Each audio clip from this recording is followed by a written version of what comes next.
الصبح بدا من طلعته. نبی پاک صلی اللہ تعالی علیہ وسلم نے حج ایک فرمایا. قربانی حضور جس دن مدینے آئے اس وقت شروع فرمائی اور ہر سال حضور قربانی دیتے تھے. ہر سال دو جانور ذبح فرمائے. یا رسول اللہ صلی اللہ تعالی علیہ وسلم دو کا کیا مقصد فرمایا؟ ایک میری طرف سے، ایک میری غریب امت کی طرف سے. یا رسول اللہ صلی اللہ علیہ وسلم کس طرف سے فرمایا؟ ایک میری طرف سے، ایک میری امت کی طرف سے. کبھی فرمایا ایک میری طرف سے، ایک میرے اہل بیت اور میری امت کی طرف سے. دو جانور حضور نے ذبح فرمائے. اور پھر میرے حبیب پاک صلی اللہ تعالی علیہ وسلم کے غلام مولا علی شیر خدا، ابن ماجہ کی روایت ہے، حضرت علی شیر خدا فرماتے ہیں کہ نبی پاک علیہ الصلوۃ والسلام دو جانور ذبح کرتے تھے. خود حضرت علی کی جب باری آئی تو انہوں نے بھی دو فرمائے.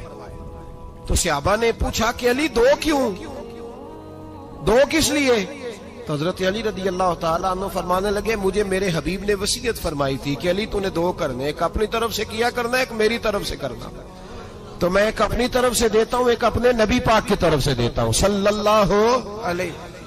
دو جانور.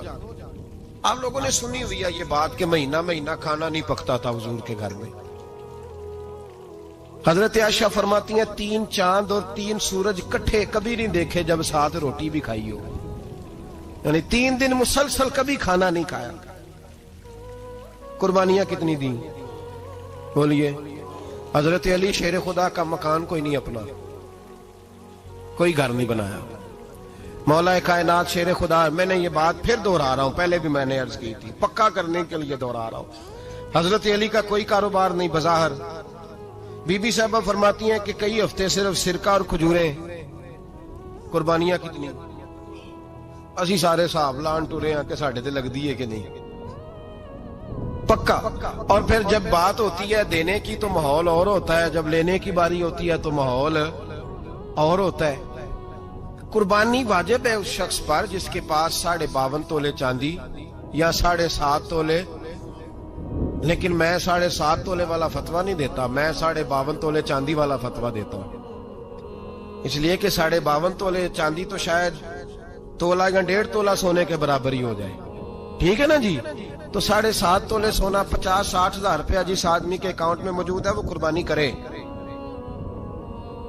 بلکہ امام شافعی رحمت اللہ علیہ فرمایا کرتے تھے جس نے 3 کمروں کو تالا لگایا ہوا ہے وہ 3 کمرے فارغ ہیں، اس کے کسی کام کے نہیں، ان کی قیمت کا حساب لگائے. چھت پہ سٹور بنا دیا ہے، کوئی مطلب نہیں اس کا، اور جو ویسے رکھے ہوئے ہیں کوئی معنی ہی نہیں کمرے کا. فرماتے تھے حساب لگائے، قربانی کرے. رب کریم کی بارگاہ میں دینے کا جب معاملہ آیا تو گول کر گیا کام. میرے رسول کائنات سرور عالم صلی اللہ علیہ وسلم کا جب اپنے لیے چیزیں استعمال کرنے کا ماحول ہے تو محبوب پاک علیہ الصلوۃ والسلام نے مہینہ روٹی نہیں پکائی. یہاں جو آدمی ہر جمعرات کو 4 کلو بکرے کا گوشت پکاتا ہے اور ہر تیسرے دن مرغی کا گوشت لاتا ہے، وہ قربانی کی باری آتی ہے تو کہتا ہے میرے پہ لگتی نہیں. وہ ٹھیک ہے ابا جی لے آئے، ابا جی کی طرف سے قربانی ہے، اس دفعہ ابا جی کی، اگلی دفعہ اماں جی کی، اس سے اگلی دفعہ دادی جی کی. او خدا کے بندو، جس آدمی کے پاس پیسے ہیں پہلے اپنی قربانی واجب ہے. میری بات کی سمجھ آ رہی ہے عزیزوں کو؟ جو آدمی صاحب استطاعت ہے پہلے کس کی قربانی کرے گا؟ وہ کمائی کرتا ہے، اس کے اپنے اکاؤنٹ میں تنخواہ آتی ہے، ابا جی کے اکاؤنٹ میں نہیں آتی. اس نے اپنا بینک بیلنس چوری بھی رکھا ہوا ابا جی سے. پہلے اپنی قربانی کرے.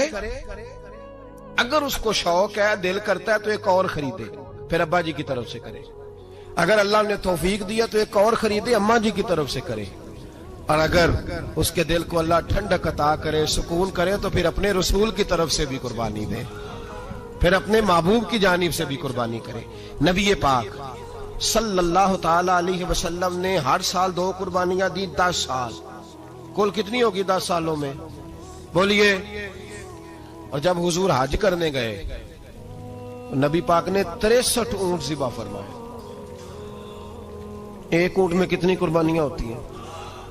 63 اونٹ حضور نے ذبح فرمائے. اور حدیث بڑی مزیدار ہے.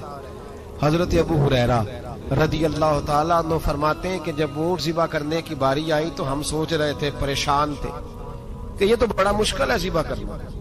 بڑا مشکل ہے، اس کو تو نہر کرنا پڑتا ہے، گرانا پڑتا ہے، باندھنا پڑتا ہے۔ سب سے مشکل کام اونٹ ذبح کرنا ہے، تو نبی پاک صلی اللہ علیہ وسلم کی تو عادت کریمہ ہے، اپنے ہاتھ سے ذبح کرتے ہیں حضور۔ وہ ہمارا اللہ خیر کرے، اب اللہ ہی حافظ ہے، ذبح کرنا تو دور کی بات ہے۔ ہمارا جو بی اے پاس لڑکا ہے نا، اس کو ڈر آتا ہے جانور کے پاس کھڑے ہوتے ہوئے، کہتے ہیں بچوں کو اندر لے جاؤ، 10 سال کا 12 سال کا اندر لے جاؤ، ذبح کرنا روئے گا۔ اب بس کرو یار، یہ کس قوم سے تمہارا تعلق پڑ گیا ہے؟ ہمارے تو 12 اور 14 سال کے معوذ اور معاذ ابو جہل کی گردن کاٹ کے رکھ دیا کرتے تھے، اور تو بچہ بکرا ذبح کرنے سے ڈرا رہا ہے۔ اس کو کھڑا کر لا کے، قربانی تو جہاد کی ٹریننگ ہے، وہ کھڑا کر، اس کو کہا بیٹا یہاں کھڑا ہو، اللہ کے رستے میں بکرے کی گردن کاٹنی ہے۔ اگر کوئی شخص خدا رسول کے دین کی مخالفت کرے، کفر کا جھنڈا اٹھائے، تو اس کی گردن بھی کاٹنی ہے۔ یہ ٹریننگ ہے بچوں کے لیے۔ یہاں عجیب ماحول ہے، ڈر لگ رہا ہے، پیچھے ہٹ جاؤ۔ اور جس صاحب کی قربانی ہے وہ بھی کوئی 1.5 کلومیٹر کے فاصلے پہ کھڑے ہیں، دور کھڑے ہو کے دیکھ رہے ہیں۔ نفیس ہی بڑے ہیں جناب، لطیف ہی بڑے ہیں، کپڑوں کو کوئی قطرہ خون کا لگ گیا تو بڑی مصیبت بن جائے گی۔ اور امیر آدمی، اس کا تو گھر کسائی نے خود فون کیا ہے کہ صاحب سب سے پہلے میں آپ کے گھر آؤں گا، اس کو پتہ ہے کہ منہ مانگی قیمت ملے گی۔ مہربانی فرمائیں، قربانی میرے رسول پاک صلی اللہ علیہ وسلم سے زیادہ نفاست والی طبیعت کسی کی نہیں۔ صحابہ کہتے ہیں اتنا حسین محبوب کا انداز تھا کہ کبھی کپڑوں پہ مکھی بھی نہیں بیٹھی تھی، اور حضور سے ہم سلام لیتے تھے، دست مبارک چومتے تھے تو ہمارے ہاتھوں سے کستوری کی خوشبو آنے لگتی تھی۔ اور فرماتے ہیں نبی پاک کا ہاتھ یوں ہوتا تھا کہ برف بھی اتنی ٹھنڈی نہیں جتنا پیارا حضور کا ہاتھ ٹھنڈا ہوتا تھا۔ پھر بھی حضور دست مبارک میں خنجر پکڑتے، جانور کو لٹاتے اور اپنی طامت کو سمیٹتے، اور اللہ کے حبیب گھٹنا رکھتے اس کی گردن پر، اور بسم اللہ اللہ اکبر کہہ کے ذبح فرماتے۔ حضور خود دست مبارک سے۔ تو اتنا زیادہ نازک مزاج ہو گیا ہے کہ اب یہ والی سنت ادا کرنا مشکل ہو گیا تیرے لیے۔ 63 اونٹ ہیں، اور صحابہ کرام علیہم رضوان فرماتے ہیں کہ حال یہ ہے ہم سوچ رہے ہیں کیسے ذبح کریں گے، کیا کریں گے، کیسے گرائیں گے، اور نبی پاک صلی اللہ علیہ وسلم کہتے ہیں ہم ابھی سوچ میں ہی تھے کہ حضور نے چھری پکڑی۔ خنجر جب حضور نے اٹھایا تو فرماتے ہیں اونٹ دوڑتا ہوا آیا اور نبی پاک کے سامنے آ کے لیٹ گیا۔ فرماتے ہیں اللہ کے رسول نے بسم اللہ اللہ اکبر کہہ کے ذبح کیا، اس نے ٹانگ بھی کوئی نہیں ہلائی، پیر بھی کوئی نہیں ہلایا۔ وہ کسی شاعر نے بڑی عجیب بات کہی تھی، اس نے کہا پھنسی جو دام میں بلبل تو لگی یوں کہنے، کرے گا قتل کیا تو نے جب اسیر مجھے، کباب شمع کے شعلے پہ کیجیو صیاد، شکل گل نظر آئے دم اخیر مجھے۔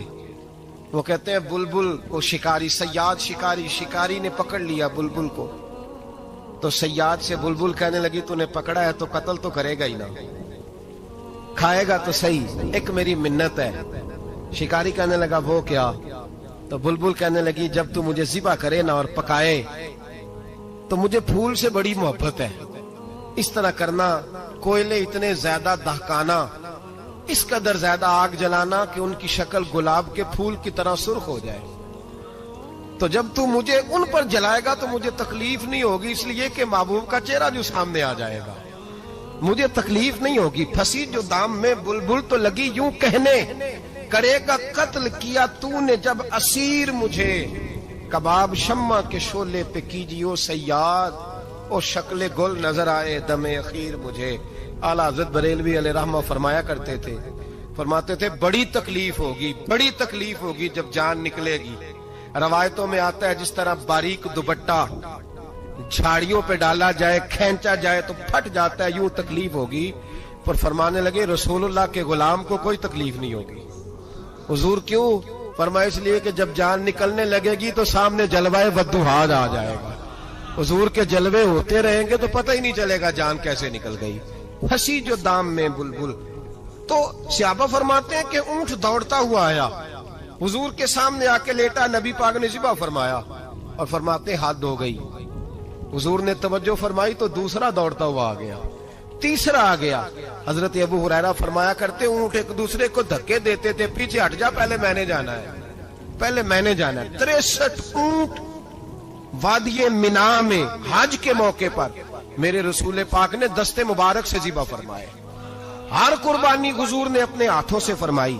قربانی واجبات دین میں سے، ضروریات دین میں سے ہے، اور کوئی اتنا لمبا چوڑا مسئلہ نہیں. بہت ساری چیزوں کو خود بخود مشکل کر لیتے ہیں.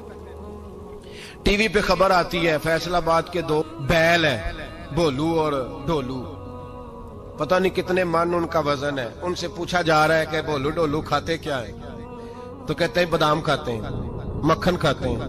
یہ جناب پتہ نہیں ان کو دودھ کتنے کلو روز پیتے ہیں، اور بھولو ڈولو بیچارے سے خود نہیں چلا جا رہا. لگ ایسے رہ جیسے وہ خود کہہ رہے ہیں مہربانی کرو ہمیں ذبح کر لو. اب تو اٹھا بیٹھا بھی نہیں جا رہا. او خدا کے بندو، دین کی اصل حقیقت کو سمجھو. یہ تو حضور نے فرمایا خوبصورت جانور لاؤ، یہ کس حدیث میں آیا ہے کہ اسے بادام کھلاؤ؟ آج لوگ انسانوں کو روٹی نہیں مل رہی اور جانوروں کو بادام کھلا رہے ہو. اس کے حصے میں جو اللہ نے شے رکھی ہے نا، وہ چارہ ہے. اس کو چارہ کھلاؤ اور اچھے طریقے سے پیٹ بھر کے کھلاؤ. جانور کو پیٹ بھر کے چارہ کھلایا جائے تو جتنی اس کی طبیعت ہوتی ہے اس حساب سے وہ صحت مند ہو جاتا ہے. باقی یہ تو آپ کسی شخص کو اتنا کھلا دیں کہ اس کا پیٹ اتنا بڑا ہو جائے، پھول جائے، تو وہ بیچارہ تکلیف میں آئے گا کہ نہیں آئے گا؟ یہ کس قسم کا ماحول ہے؟ ایک بکرا بکا ہے لاہور میں، اور سیٹھوں نے شرطیں لگائی ہوئی ہیں، میں 5 لاکھ کا لایا ہوں تو میں 9 لاکھ کا. یہ کیا چکر ہوا؟ مجھے اتنا کھلایا جی، اس کو فلاں چیز. یہ کس نے کہا ہے کھلانے کا؟ بادام کھانا کس حدیث میں آیا؟ کس صحابی نے اپنے بکرے کو بادام کھلائے؟ کس نے مکھن کھلایا؟ کس نے پیڑے کھلائے؟ بس کرو. عجیب تماشا لگ گیا. اور یہاں تو اتنی بری حالت ہو گئی ہے کہ عورتیں ناچنے لگی ہیں قربانی کے جانوروں کے آگے، بیبیاں بیچنے لگی ہیں. اللہ کے غضب کو آواز نہ دو. یہ قربانی ہے کہ ہر چیز کا، مذہب کی ہر شے کا مذاق بنا دیا ہے. جس دین نے عورت کی اپنی قربانی بھی ہو تو اس کو ذبح کرنے کی اجازت نہیں دی، مرد ذبح کرے گا. جو دین کہتا ہے کہ عورت ذبح نہیں کرے گی، وہ عورت بیچ سکتی ہے اللہ کے جانور؟ یہاں جس کا میں نے رمضان میں بھی کہا تھا، پھر بات دہراتا ہوں، سارا سال ناچتے گاتے ہیں، اور عید کا موقع آتا ہے تو 2-4 مولوی بٹھا کے وہ دین سکھانا شروع کر دیتے ہیں. کوئی پتہ ہی نہیں، کوئی خبر ہی نہیں. جس بوتل میں کل تک شراب بک رہی تھی اسی میں دودھ پلاؤ گے؟ جس برتن میں کل تک پیشاب تھا اس میں آج لوگوں کو شہد پلاؤ گے؟ بس کرو، یہ مذاق نہیں، یہ رسول اللہ کا دین ہے. نبی پاک سید عالم صلی اللہ تعالی علیہ وآلہ وسلم نے کوئی ذمہ عورت کے کوئی چیز نہیں لگائی ایسی جس میں اسے مردوں کے ساتھ شامل ہونا پڑے. اور عورت سمجھ ہی نہیں رہی کہ یہ اس کی تذلیل ہے، عزت نہیں. صابن بک رہا ہے تو ساتھ بی بی کھڑی ہے، شیمپو بک رہا ہے تو عورت اس کی جو ہے وہ ایڈ دے رہی ہے. یہ عزت ہے عورت کی؟ رسوا کر دیا تم نے ہر شے میں عورت. اب قربانی کا جانور بھی بی بی بیچے گی؟ غیرت کہاں گئی اس قوم کی؟ میرے رسول پاک سرور دو عالم صلی اللہ تعالی علیہ وسلم کو کسی نے آ کے کہا فلاں قبیلے کے لوگوں نے عورت کو سربراہ بنایا ہے، عورت کو آگے لگا لیا ہے. فرمایا تباہ ہو گئے وہ لوگ، انہوں نے عورتوں کو اپنے آگے پیشوا بنا لیا. جس رب نے عورت کو نبوت نہیں دی، امامت کرنے کا حق نہیں دیا، کس چکر میں لوگ پڑ گئے؟ 5 لاکھ کا جانور کس لیے لائے ہو؟ 5 لاکھ کا تفاخر کے لیے، دکھانے کے لیے؟ تو اگر 50,000 کا 60,000 کا بھی جانور لاتا تو اچھا آ جاتا. اور 50,000 کا جانور لائے تو 5 لاکھ میں کتنے آتے ہیں؟ بولے تو 10 جانور ذبح ہوں گے تو کتنے غریبوں تک گوشت جائے گا، کتنے گھروں کا بھلا ہوگا. ہر چیز کا چکر الٹا کر دیا گیا ہے. اور یہ صرف حج کے لیے ہوتی تو میرے رسول پاک ہر سال قربانی نہ کرتے، اور میرے نبی پاک قربانی دینے کا حکم. ایک اور بات بڑی لوگ پوچھنے لگے، کہتے جی گائے کی ہوتی ہے، بھینس کی بھی ہوتی ہے کہ نہیں؟ چلو جی اب نئی بات نکل آئی. حدیث پاک میں لفظ آیا اونٹ کا، نبی پاک نے فرمایا بکرا 1 سال کا، گائے 2 سال کی، اونٹ 5 سال کا. حدیث میں لفظ آ گیا اونٹ کا. آپ کو بندہ کہے پہلے بتائیں نر کا کہ مادہ کا، تو میں کدھر سے آپ کو حدیث نکال کے دوں جس میں نر بھی اور مادہ علیحدہ علیحدہ ہو؟ حدیث پاک میں ذکر آ گیا دمبے کا، مینڈے کا. اب باقی جو سارے جاگ رہے ہیں نا، اب غور فرمائیں، باقی ایک بکرا ہے، ایک چترا ہے، ایک دمبا ہے، ایک دیسی بکرا ہے، ایک پہاڑی بکرا ہے، تو علیحدہ علیحدہ لفظ کہاں سے نکال کے دیے جائیں؟ یہ ساری انواع ہیں، اقسام ہیں.